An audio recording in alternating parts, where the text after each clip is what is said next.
Lembaga Penyelenggara Negara.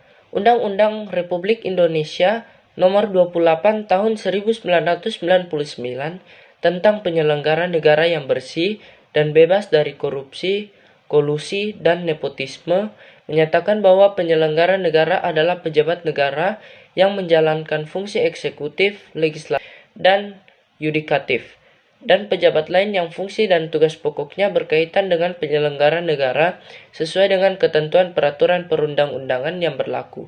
Lembaga eksekutif, legislatif, dan yudikatif merupakan bagian dari doktrin trias politika. Trias politika merupakan suatu prinsip normatif yang menegaskan bahwa fungsi kekuasaan negara sebaiknya tidak diserahkan kepada orang yang sama agar penyalahgunaan kekuasaan oleh pihak yang berkuasa dapat dicegah. Montesquieu dalam buku De l'Esprit de Lois yang terbit pada tahun 1748 menyatakan bahwa kekuasaan negara perlu dibagi atas 3 kekuasaan, yaitu sebagai berikut. 1. Kekuasaan eksekutif, yakni kekuasaan untuk melaksanakan undang-undang. 2. Kekuasaan legislatif, yakni kekuasaan yang untuk membuat atau membentuk undang-undang. 3. Kekuasaan yudikatif, yakni kekuasaan untuk mempertahankan undang-undang, termasuk kekuasaan untuk mengadili setiap pelanggaran terhadap undang-undang. 1. Kekuasaan eksekutif. Kekuasaan eksekutif adalah kekuasaan untuk menjalankan undang-undang dan menyelenggarakan pemerintahan. Kekuasaan ini dipegang oleh Presiden sebagaimana ditegaskan dalam Pasal 4 Ayat 1 Undang-Undang Dasar Negara Republik Indonesia tahun 1945, yaitu Presiden Republik Indonesia memegang kekuasaan pemerintahan menurut Undang-Undang Dasar. Presiden dibantu oleh menteri-menteri negara yang diangkat dan diberhentikan oleh Presiden untuk membidangi urusan tertentu dalam pemerintahan. 2. Kekuasaan legislatif. Kekuasaan legislatif adalah kekuasaan untuk membentuk undang-undang.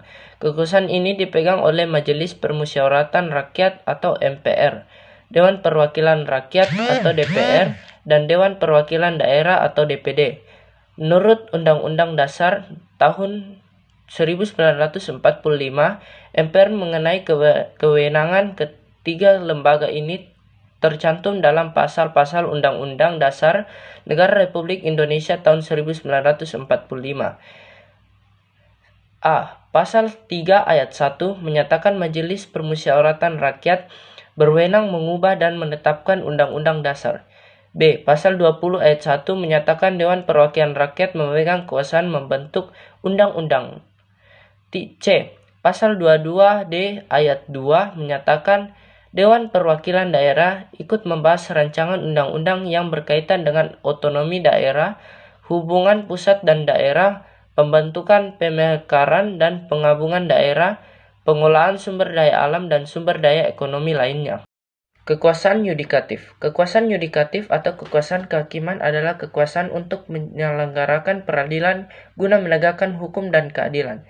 Pasal 24 ayat 2 Undang-Undang Dasar Negara Republik Indonesia tahun 1945 menyatakan bahwa kekuasaan kehakiman dilakukan oleh sebuah Mahkamah Agung dan badan peradilan yang berada di bawahnya dalam lingkungan peradilan umum, lingkungan peradilan agama, lingkungan peradilan militer, lingkungan peradilan tata usaha negara, dan oleh sebuah Mahkamah Konstitusi. Selain Mahkamah Agung dengan lembaga peradilan di bawahnya dan Mahkamah Konstitusi atau MK, Komisi Yudisial atau KY sering dikategorikan sebagai bagian dari kekuasaan yudisial.